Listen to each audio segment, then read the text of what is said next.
Once upon a time, in a quiet pond full of lily pads and dragonflies, lived a tiny turtle named Toby. Toby was smaller than a leaf and slower than a snail, but he had a big heart and a very curious mind. One sunny morning, Toby woke up and said, "I want to see what's beyond the pond. Maybe I'll find treasure. Or even fly like the birds."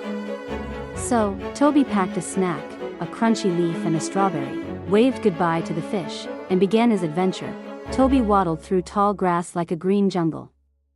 He climbed over a pebble hill, which felt like a mountain to him, and met a friendly ladybug who said, "Going on an adventure? Don't forget to be careful." Toby smiled. "Thank you. I'll be brave and smart." Soon, Toby reached a sparkling stream. But oh no!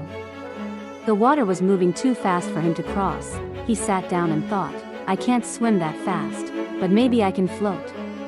Toby found a big leaf, climbed on it, and paddled with his little legs.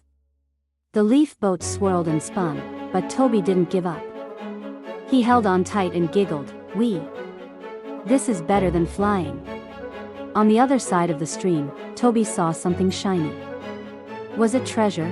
He hurried over and found a tiny mirror shard stuck in the grass. Toby looked into it and saw his smiling face. "I didn't find treasure," he said, "but I found something better. I found out I'm brave."